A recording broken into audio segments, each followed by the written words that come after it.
Hi students, in my previous video I discussed about chemical bond and electrovalent bond. Now in this video we will see what is a covalent bond and what are the conditions required, how they are formed and some examples of covalent bond. So please keep watching. Atoms combine to attain stability that we have seen in the previous video also. Now stability is attained by having stable electronic configuration. What is stable electronic configuration? Having the valence shell of an atom complete with electrons is called stable electronic configuration. We have also seen that there are two types of stable electronic configuration, duplet and octet, in the previous video. Now a chemical bond is a force that holds two atoms together. Now different kinds of chemical bonds are electrovalent bond discussed in the previous video, and here we will discuss about the next bond called the covalent bond. This will be discussed here, and also there is a covalent bond, coordinate bond. Now what is a covalent bond? Covalent bond is a bond formed by the mutual sharing, underline this word, mutual sharing of electrons between two atoms. It may be one electron or more than one electron between two atoms. The number of electrons shared is known as the covalence of that element, that is the number of electrons shared. Now both combining atoms must be ready to share one or more electrons. This is something required. If an atom is not ready to share electron, then covalent bond cannot be formed. We will now see the conditions required for the formation of covalent bond. What is the condition required? The one and only condition required is equal electronegativity. Combining atoms must have equal electronegativity. Example, atom A and atom B are there. Now they have electrons. Now if atom A has a stronger electronegativity, it will pull the electrons towards itself. Electronegativity is the tendency of an atom to attract electron towards itself. I have discussed these periodic properties in my previous videos. Now equal electronegativity means both the atoms are attracting the shared pair of electrons with equal force. If both are attracting with equal force, no loss and no gain. No atom gains, no atom loses. So now they have only option left is to share electrons. So why do they share electron? Why covalent bond is formed? Because none of the atom is in a position to gain or lose electron, and both have equal tendency to attract electrons. So this is the condition required for formation of covalent bond. Okay. Now there are two types of covalent bond. One is a non-polar covalent bond, the other is a polar covalent bond. Let us understand what is a non-polar covalent bond. When both the combining atoms have exactly equal values, both have exactly same, there is not even a marginal difference of electronegativities, then the electron pair is equally shared between them, hence no charge distribution. We will see this when we make these examples.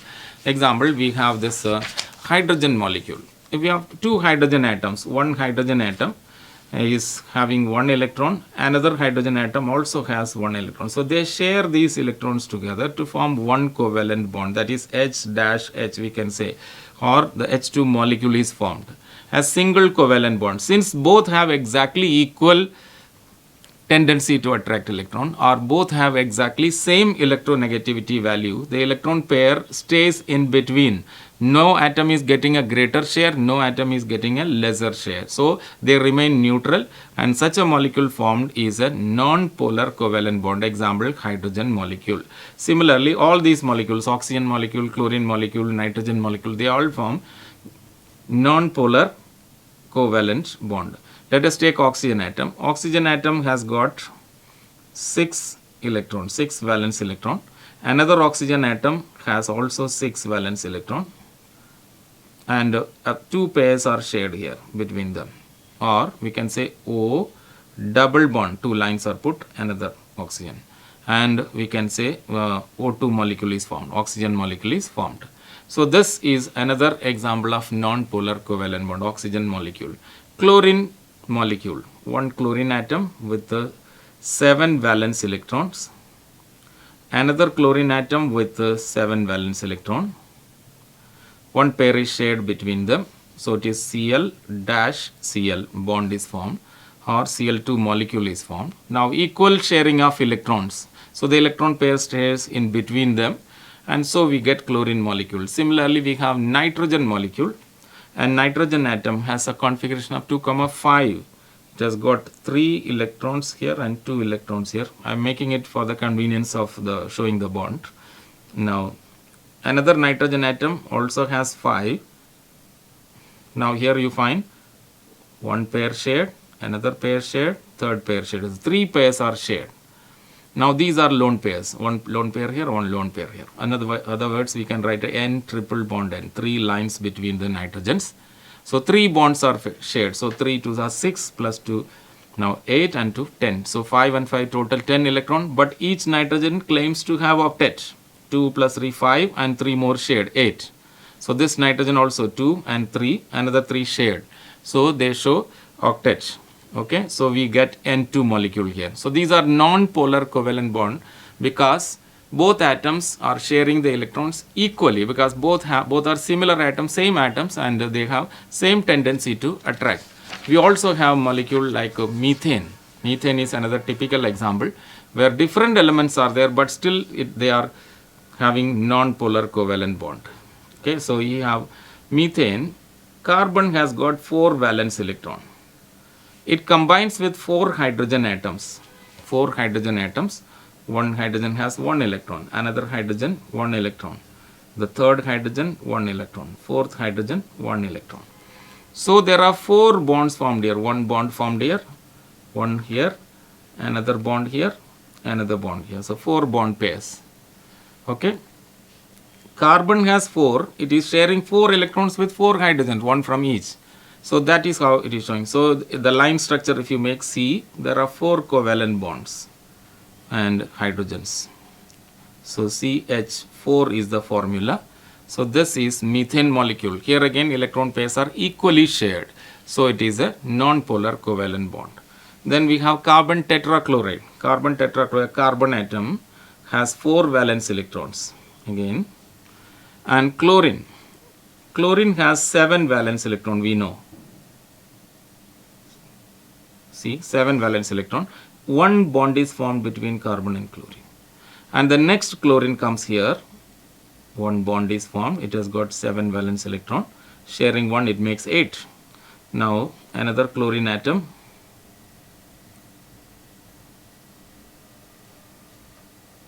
Yes, a bond is formed here. And you have another chlorine atom coming this side. Yes. Another bond is formed here. So there are 4 bonds here. Carbon with 4 valence electron and sharing 4 electrons, one from each chlorine, makes octet. Chlorine with 7 electrons sharing 1 with carbon makes octet. So it can be, the line structure can be made like this: C, Cl, Cl, Cl and Cl. 4 bonds are there with each chlorine. Or we can write the formula is CCl4. Yes. So this is another example of non-polar covalent bond. So we have understood now what is a non-polar covalent bond. Now we will see what are polar covalent bond. What is a polar covalent? When the combining atoms have nearly equal values, not exactly equal, electronegativity, or a slight difference in electronegativity value.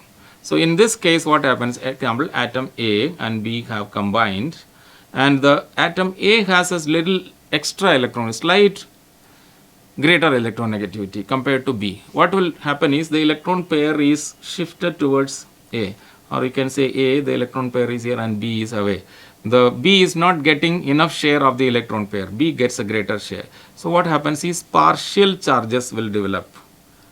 Partial charges. Why partial charges? Because no full electron is not transferred. The electron is being shared by both atoms, but one is getting greater share, the other is getting lesser share. There is a partial negative charge here, a partial positive. Delta plus and delta minus. Delta plus, delta minus indicates partial charges. Delta stands for partial charges. So this will be developed. So we can say the molecule now shows one side greater negative charge, the other side slightly less negative charge. That is partial positive charges. We can say polarity is developed. Polarity comes to play. Okay. So we can say the molecule is polar. So that is why it is called a polar covalent bond. And unequal sharing of electrons. Unequal sharing of electrons. due to marginal difference in electronegativity. Okay, let's take the example of hydrogen chloride.